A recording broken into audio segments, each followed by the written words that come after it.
welcome to our program Where God Weeps. Uganda is a beautiful country in Central Africa. Half of the population is Catholic. Uganda is the 5th largest coffee producer in the world, and it is said that the sources of the River Nile, the longest river in the world, are in Uganda. And to learn more about the Catholic Church and about Uganda, it is my pleasure to introduce to you today Bishop Giuseppe Filippi of the Kotido Diocese. Welcome, Bishop Joseph. Thank you for being with us. Thank you very much.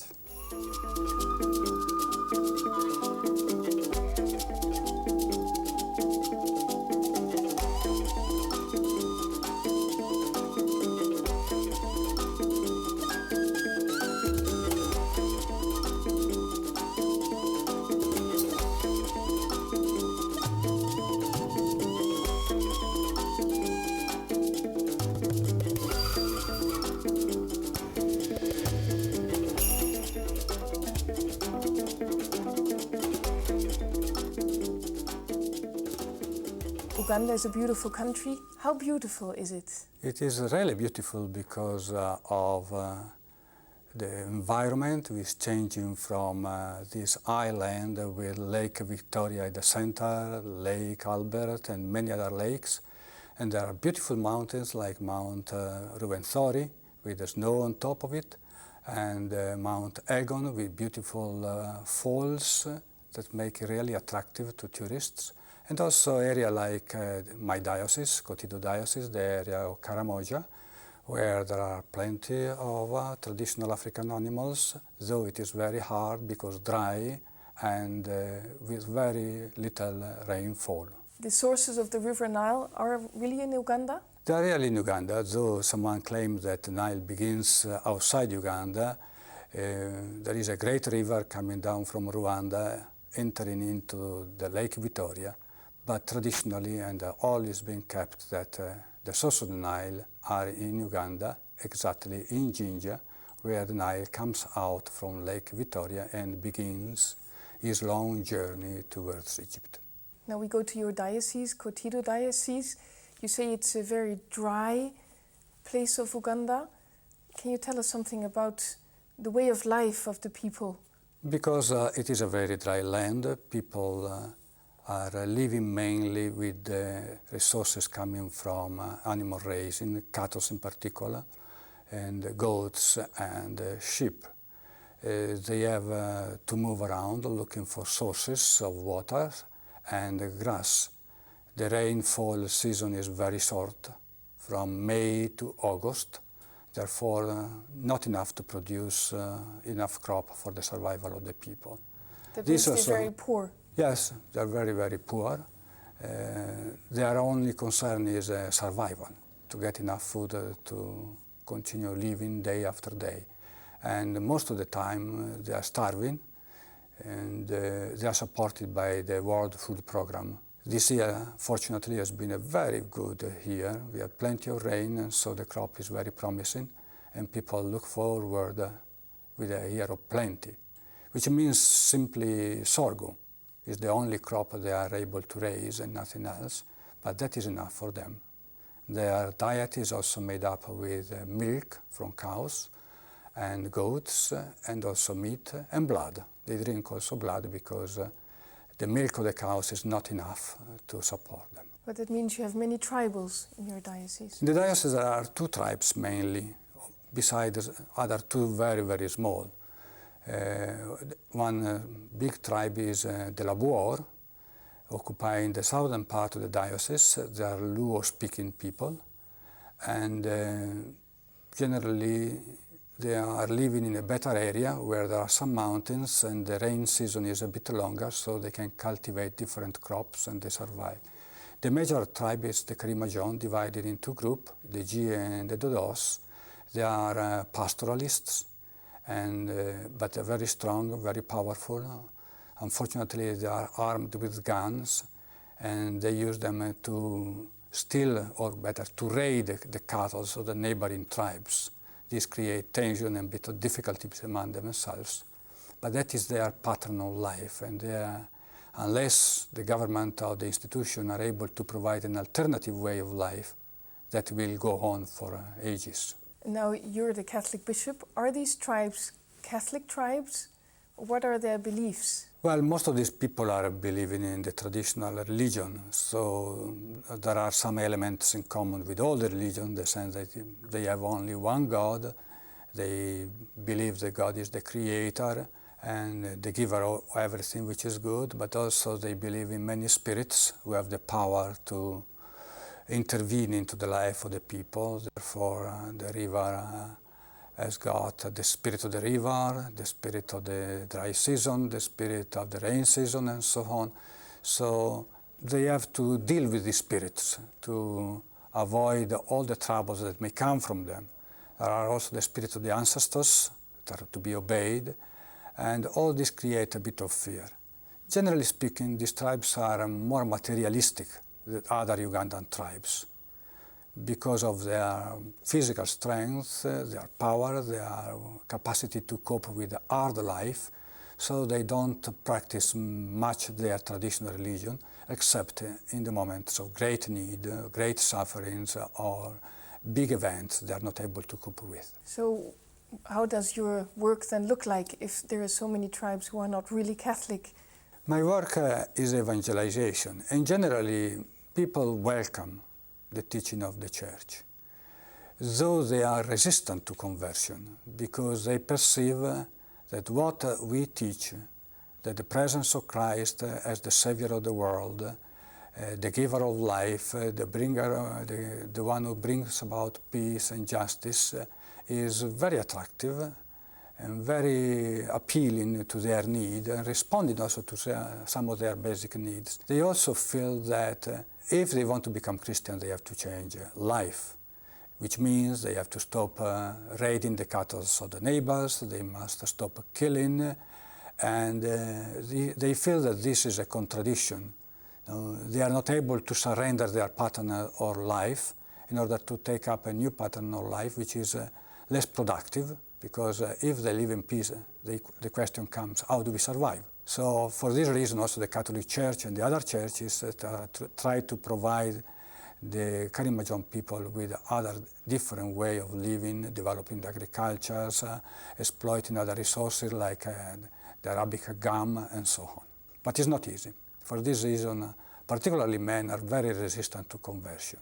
They don't despise the religion, they listen, they want to know it, but they leave a conversion for the end of their life, when they are elderly, when they are no longer warriors, when they can live in peace and they need peace. Is the Catholic faith still the largest community in your diocese? Yes, it is the largest community because the presence of the missionary, Catholic missionary, is very strong. Strong in various ways, in number, but also for all the activities. We can say almost the totality of the schools and the health centers have been started by the Catholic Church. So they have a great trust in the presence of the Church. It is somehow their salvation in many instances, in many occasions during the past 50 years. So the trust in the Catholic Church is very high. We cannot say the same, for example, for other institutions like the government or some NGOs. So the missionaries have taken over the education? Practically, yes. You are a newly ordained bishop for the diocese. What is your priority? Well, my priority is to understand what it means to be a bishop. But certainly the problems on the ground, they tell me what I have to do. And I found three problems, basically. The first is evangelization. And we need to find out a common way to evangelize people, not only by proselytizing them or to make people become part of the diocese, but to help them to find their own identity. So I set up a commission, and we are working hard to set up also a center of formation in order to form all type of leaders, particularly geared to lead the Christian communities to a better life. The second priority is education. Education, as I mentioned before, is really a challenge. The level of education from 6-year-olds or? From 6 years old to people going to the university. There are no university within the diocese, so they have to go outside. But the quality of the school is very, very poor, and only a very tiny group of students are able to go up to the university. So how come there is so few education, so few schools? The schools are not really very few. It is the standard of the schools that is very low. The reason why it is low is because we are marginalized somehow. We are at the periphery of the country, and most of the teachers that are allocated to our own schools are those rejected by other schools. The Uganda systems see all the teachers as controlled by the governments, and they are allocated to the schools by the government themselves. Therefore, more a teacher is becoming involved in other businesses or is less good, less committed, and the more far away from the center is sent. So all the, let us say, the teachers with problem end up in Karamoja in my diocese. And so we have very poor teachers. One of my purposes is not to reject them, to dismiss them, but to try to help them to become more motivated in doing their job, because I don't have other choice. So that's a big project for you. Yes. And the third one is human development. No? We need to be very realistic. There have been a lot of projects coming in, a lot of NGO with goodwill and good desire to help these people to improve their standard of life. Starvation is a normal way of life for several years, except this year that we have plenty of crop because plenty of rain, and therefore people will enjoy food for the whole year.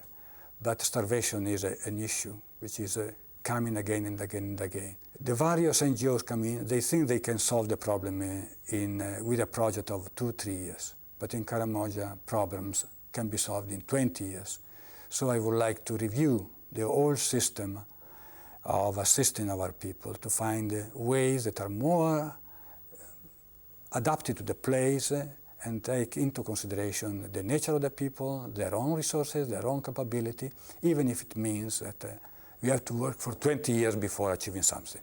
Now, if I may say so, you're an Italian missionary. Have the people accepted you? Well, there may be someone who is not very happy. That is very understandable, but generally speaking, I see people quite happy.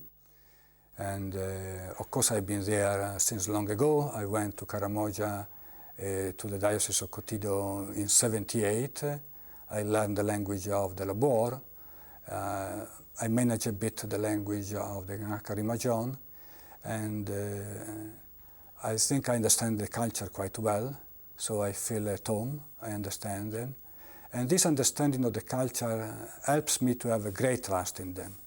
And I see that the trust I put in them is somehow understood, and they trust me. Because that's the most important, that also the people trust you. Yes, of course, because without reciprocal trust, we cannot do anything. And I think this is somehow the weak point of the government. The government is there to rule the people, and they are not much concerned to build up trust. So as usually politicians do, they make great promises without keeping them. But with the Karimajon people, you have to keep the promise. If you don't keep the promises, they don't trust you. Can you give us an example of one of your promises you have given? I told them I don't make any promise because I don't want to promise something I'm not able to keep them. But I'm ready to work with you. And as we move on, we can set a target and work together towards the target. Or give us an example from the targets you have set. Yes, for example, for the school, now also for some activities like an alternative way of surviving, searching a way for making this Arabic gum which is produced by the acacia of the place, source of life. We started a program also of education of the adults. We have people on the ground doing something, working on. So the promise, well, little bit we promise, we do it. Recently we had, for 3 months, cholera. So I promised people who engaged in transforming the place, avoiding cholera, or helping those sick with cholera, I would support them, and I did it. So also nurses that run away from the dispensary, I pay them if they come back to So they see that I am concerned with them, that in general, not only myself, the church in general. They are on the ground, they never run away, they don't escape from difficulties, they are ready to help, and so that is the way of creating trust. I also challenged the government. I said, cholera is a good chance for you, members of the government, the local governments, to do something very seriously, to regain a bit of trust from the people. I think they missed also this occasion. But as you talk, it seems that you are a bishop for a long period already. Oh no, I became a bishop on 19th December 2009, so I am a novice, I'm still learning. But the work compels you to do something, to act and to move and to involve people and to listen and to see what is possible to do. Then do you like to be a bishop? Really, no. I am a missionary. Also, my previous training, you see, I studied as an engineer and I worked as an engineer for several years in a big factory in Italy. And then following my missionary spirit that was given to me by my mother, because when I was still a child, my mother used to talk to us about the mission, and then when we complained because we were quite poor, it was soon after the war, Second World War, my mother used to say, you can't complain. In Africa, people are suffering more than yourself, so you have no right to complain. And all this became part of my training. And with this background, I feel that I am equipped and I am prepared to work with the people. Less to be on a chair, on a role where there is honor and glory or whatever. These kind of things are not for me. No, in a way, I am happy to be a Bishop of Kotido because it's the most miserable diocese in Uganda. So that is the right diocese for me. But I don't like very much to be a bishop. Because you're, in the first place, you're a missionary. You're a I am a Comboni missionary. missionary. Yes. And that is my identity. I am a missionary. So if you want to add the title bishop, okay, but people are calling me, even now, people are calling me father. They don't call me bishop. You're a missionary for such a long time already. Do you feel more at home in Africa now than, for example, in Italy? That for sure. But as a missionary, since I had to work in different places and different situations with different responsibility, I developed an attitude to be totally present where I am. So when I worked for a while in Zambia, I forgot completely Uganda. I was in Zambia, I was there with the people, I was interested, whatever was happening there, and I really forgot that I'd been in Uganda. Then I returned to Uganda in 2005 as a provincial superior Comboni missionary, and in a couple of months I forgot that I'd been in Zambia. So as a missionary, I learned to get involved fully with the people with whom I'm working in the place where I am sent. So now I'm there, I'm studying the Kalimojong language because I don't know it enough. I work with the people there, and when I'm there, it is as if I never lived anywhere else. Could you say to us maybe one sentence in that difficult language? Inyun kiwad kitipo maleng, wonyo matei polo, inyun war kermeriu bin. This is a bit of the Our Father, no? And Papa kosi ngolo kea nakuj, ekuni kiroto kerai. Now these are the two different languages, and you see also the sound of the languages are very much different. Structurally speaking, even more. They're very different from one another. Now you said your diocese is a miserable diocese. It's in the north of Uganda. If we hear of Uganda, the north of Uganda, we always think of the Lord Resistance Army, of children being taken away as soldiers. What is your experience? Well, I had an experience because my mission in 1998 has been attacked by the rebels. 300 rebels came in. They looted the mission completely. They destroyed the dispensary. They looted the leprosy center of the mission. And they took away 50 people with themselves, killing 5 or 6 others. No? So I experienced personally the cruelty of these people. And it was really a disaster. Fortunately, since 3 years ago, since 2007, the Lord Resistance Army moved away from Uganda. is now operating, unfortunately, in Congo, in the Republic of Congo, in Central Africa. This moving away from Uganda has been caused by the peace treaty that happened in Sudan, because Joseph Kony, the leader of this Lord Resistance Army, had a refugee in Sudan. So with the new agreement between the North and the South, the government of the North could not support him anymore. The new government in the South was after him. So he had to run away and to find refuge in Congo. Since then, all the camps that have been set up in Uganda since 1990-91 has been dismantled. People return to their normal life. Those are still afraid that he may come back. But generally speaking, people little by little are going back to their normal life. And we can say that Uganda is enjoying a very good time this month. Do you have any seminarians in your diocese? I have very, very few seminarians. I don't have a seminary, but I have some seminarians going out to other seminaries. And there are not very many. The next priest who is going to be ordained, if everything will be all right, is going to be ordained in 5 years' time. And then there are 2 following 3 years later, so there are not many vocations. The diocesan priests are 15, plus other 2 or 3 that are at large.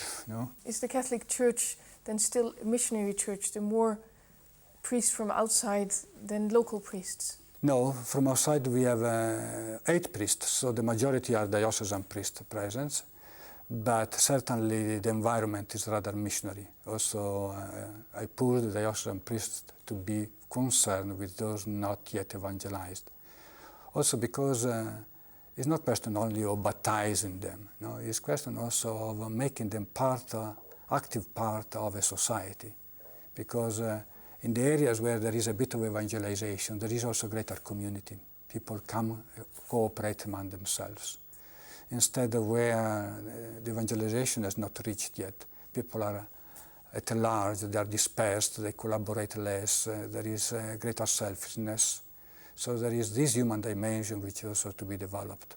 And then if evangelization comes, fine, but we need to save the totality of the human being. And certainly Christ is the model, Christ is the way. Is that also the motto you've chosen as a bishop?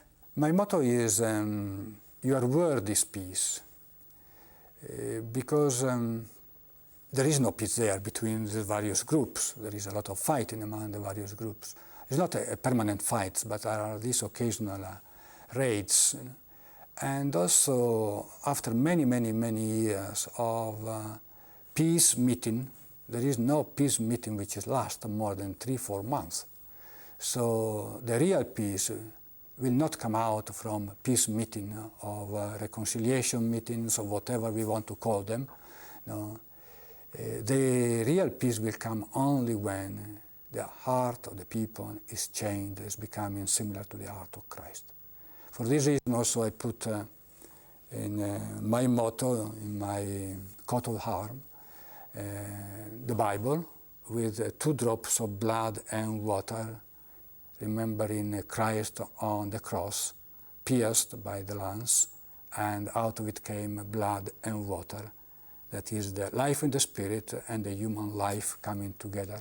And I talk to the people in this way. Unless we get the life of the spirit and through our true human life, peace will not come. But do you think peace will come in your lifetime as a bishop? I don't think so. I don't think so. But it doesn't matter. We need to work for peace. So what then is your hope for your diocese in the next coming time? For me, my hope is very simple, that people may grow in understanding of who they are, of their dignity. They grow in education. They learn more and more about Christ, and they take Christ as their model, their image. They let the grace of the Spirit come in. Of course, conversions are happening when they are ready, when the Spirit has the power to produce them. We are supposed to work night and day, and the crop will grow when God knows. It's not up to us to look at the crop.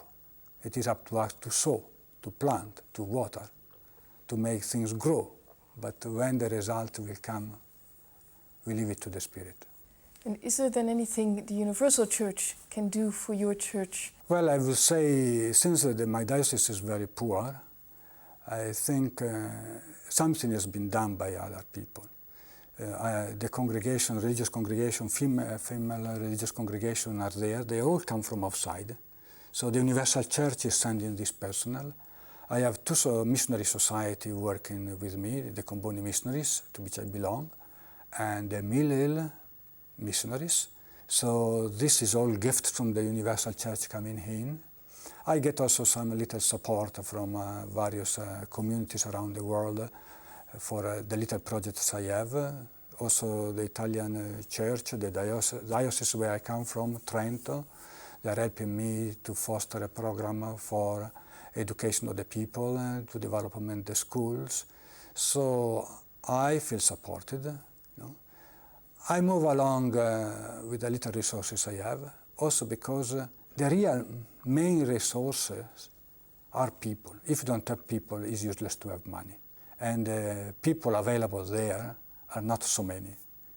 So I don't even need much money because I don't have enough people to work with. You know? Otherwise, we build a cathedral in the desert and they don't function.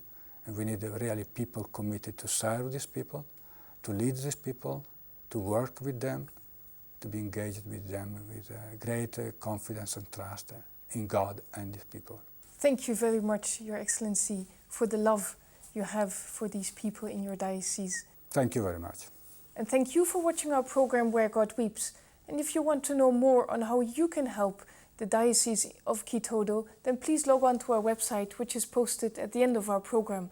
And we hope to see you again next week. Take care.